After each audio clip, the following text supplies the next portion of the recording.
Hello friends, రేపటి complete episode ఇప్పుడు ఈ వీడియోలో చూడండి. ఇక నిషా నవ్వుతూ, అంటే నా బేబీకి పింక్ కలర్ అంటే ఇష్టం అన్నమాట. బేబీ, నీకోసం పింక్ కలర్ డ్రెస్ వేసుకొని వస్తాను, ఎందుకంటే నాకు కూడా పింక్ కలర్ అంటే చాలా ఇష్టం.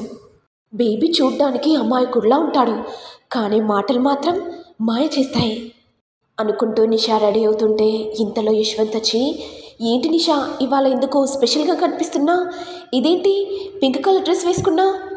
నాకు అర్థమైంది నిషా, ఎందుకంటే మా బావగారు పింక్ కలర్ డ్రెస్ వేసుకోమని చెప్పాడేమో, అందుకే కదా నువ్వు వేసుకుంటున్నావు. అంత సీన్ లేదు మీ బావకి, ఎందుకంటే నీకు ఇష్టమైన కలర్ ఏంటో చెప్పమని నేనే అడిగాను. ఇక మీ బావ ఏమన్నాడో తెలుసా, నీకు నచ్చినట్టుగా నువ్వుండు, నాకు నచ్చాల్సినవి నువ్వెందుకు వేసుకోవాలి చెప్పు. అలా అనేసరికి నాకు బాగా నచ్చిందిరా. ఏంటి మా యువరాణి గారు బావ ప్రేమలో పడిపోయారు, ఇక త్వరలోనే పెళ్లి కాబోతుంది. సరేరా, నేను కాలేజ్కి వెళ్తున్నాను. ఏంటి నిషా, ఏం చేస్తున్నావు? నువ్వు వెళ్ళాల్సింది ఏదో రెస్టారెంట్కో లేకపోతే సినిమాకో వెళ్ళాలి కదా, మరి కాలేజ్కి వెళ్తా అంటున్నావేంటి?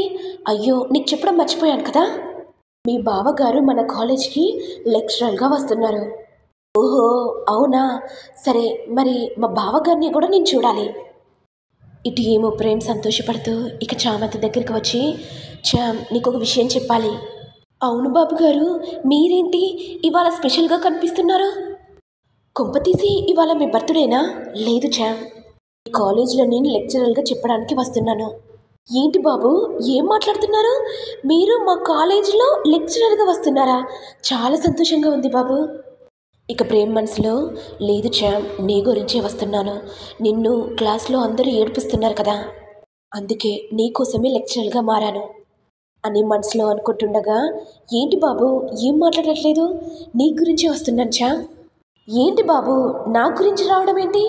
అంటే అది లెక్చరర్గా అంటున్నా. అవునా బాబు, కంగ్రాట్స్ బాబు. చామ్, స్పోకెన్ ఇంగ్లీష్ బాగానే నేర్చుకున్నావు, కీప్ ఇట్ అప్.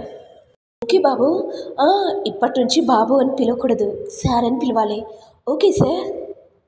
కాలేజీలో మాత్రమే సార్, ఇంటికి వచ్చినాక నన్ను బాబు అని పిలవాలి, సరేనా? నాకు అలాగే పిలిస్తేనే నచ్చుతుంది. అలాగే బాబు. ఇదంతా రోజా విని, అంటే చామంతి చదువుకున్న కాలేజీలో ప్రేమ్ లెక్చరర్గా వెళ్తున్నాడా?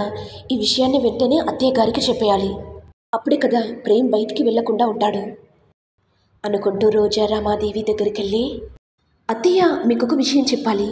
చామంతి చదువుకుంటున్న కాలేజీ ఉంది కదా, అదే కాలేజీలో ప్రేమ్ లెక్చరర్గా వెళ్ళబోతున్నాడు.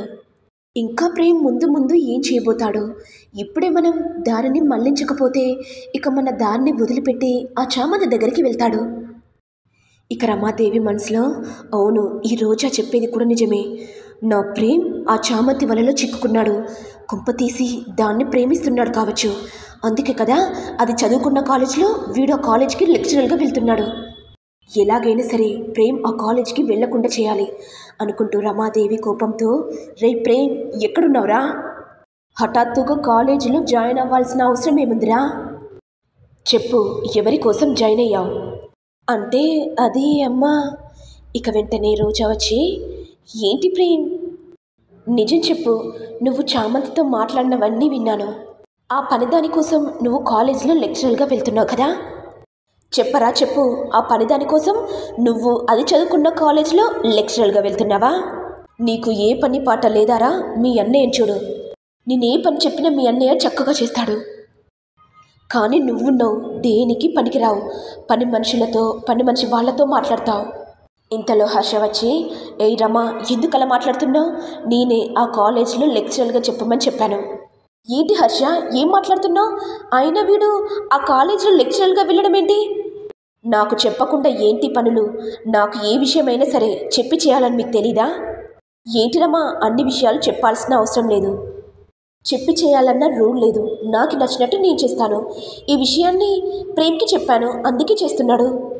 ఓహో హర్ష, అంటే నాకు కూడా తెలియకుండా బాగానే నడిపిస్తున్నారన్నమాట. ఏంటిరమ్మా, అన్ని విషయాలు నాకు చెప్పి చేస్తున్నావా? నీకు నచ్చినట్టు నువ్వు చేస్తున్నావు, అదేవిధంగా నేను కూడా నాకు నచ్చినట్టు చేస్తాను. రే ప్రేమ్, రెడీ అయ్యావు కదా, పద నిన్ను కాలేజ్ దగ్గర దింపుతాను. ఇక రమాదేవి సహించలేక, హర్ష, వాడు మాత్రం ఆ కాలేజీకి వెళ్ళాల్సిన అవసరం లేదు, వాడికి చాలా పనులున్నాయి, నేను చెప్పాలి. ఓ, అంటే నీ కాలేజ్కి పంపిస్తున్నానని తెలిసి వాడికి పనులున్నాయని చెప్తున్నావా? సరే, వీడు కాలేజ్కి వెళ్ళొస్తాడు కదా, అప్పుడు చెప్పు, నీకు ఎన్ని పనులున్నాయో అప్పుడు చేస్తాడు అని అనేసరికి రమాదేవి ఇక మౌనంగా ఉండిపోతుంది. అమ్మ చామంతి, నువ్వు చదువుకున్న కాలేజీలోనే ప్రేమ్ బాబు లెక్చరర్గా చెప్తున్నాడు. సార్, చాలా సంతోషంగా ఉంది. అమ్మ, నువ్వు చదువును మాత్రం ఆపద్దు.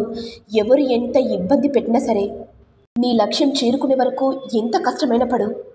అప్పుడు నువ్వు పెద్ద లాయర్ అవుతావమ్మా. అలాగే సార్, మీరు చెప్పినట్టు చేస్తాను. ఇక ప్రేమ్ చామంతిని కాలేజ్కి తీసుకురాగానే ఇదంతా నిషా చూసి ఓర్వలేక, ఇదేంటి ఈ పని మనిషి నా ప్రేమ్తో రావడం ఏంటి అనుకుంటూ నిషా ఇక చామంతి దగ్గరికి వచ్చి, ఏంటి నా కాబోయే భర్తతో ఏం మాట్లాడుతున్నావు? అసలు నీకు బుద్ధుందా? నీ స్థాయి ఏంటో మర్చిపోయావా అనుకుంటూ ఇక నిషా కోపంతో చామంతి చెంప పగలగొడుతుండగా ఇంతలో ప్రేమ్ అడ్డుగా వచ్చి, ఏంటి నిషా, అసలు ఏం చేస్తున్నావు? నీకు బుద్ధుందా? నా చామ్ మీద ఎందుకు చేసుకుంటున్నావు? ఏంటి ప్రేమ్, నీ చామంటున్నావు? అంటే నువ్వు ఈ పనిదాన్ని ప్రేమిస్తున్నావా? ఇక చామంతి కోపంతో నిషా చెంప పగలగొట్టి, అసలు నీకు బుద్ధుందా? అసలు నువ్వు బుద్ధుండే మాట్లాడుతున్నావా? బాబుగారు ఎప్పుడు ఆ దృష్టితో చూడలేదు.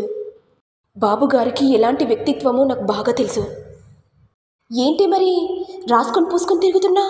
నేనేం రాసుకొని పూసుకొని తిరగట్లేదు. నీలాంటి దాన్ని కాదు కదా రాసుకొని తిరగడానికి. నిన్ను వదిలిపెట్టనే. ఇక్కడి నుంచి వెళ్ళిపో. నిన్ను నా ప్రేమతో పర్సనల్గా మాట్లాడాలి. ఏంటి బాబు, ఏం జరుగుతుంది? మీరు నిషాని ప్రేమిస్తున్నారా? నీకు తెలీదా? మా ఇద్దరికి ఆల్రెడీ ఎంగేజ్మెంట్ జరిగిపోయింది. త్వరలోనే మా ఇద్దరికి పెళ్లి కాబోతుంది.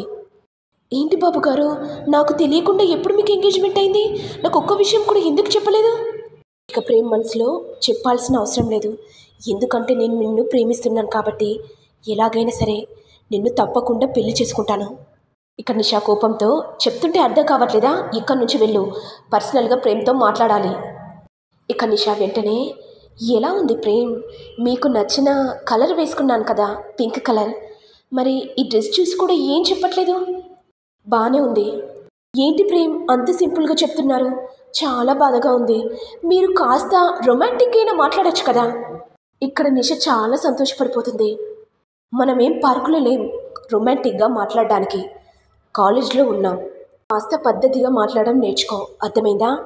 ఏంటి బేబీ అలా మాట్లాడుతున్నావు? ఇప్పుడే చెప్పాను కదా కాస్త పద్ధతిగా మాట్లాడమని అని ప్రేమ్ వెళ్ళిపోగానే ఇక నిషా వెంటనే, నాకు తెలుసు ప్రేమ్, నువ్వు దాని మాయలో ఉన్నావని. ఎలాగైనా సరే నిన్ను నా మాయలో తిప్పుకుంటాను అని నిషా మనసులో అనుకుంటుంది. మరి నెక్స్ట్ ఎపిసోడ్లో ఏం జరుగుతుందో చూడాలి.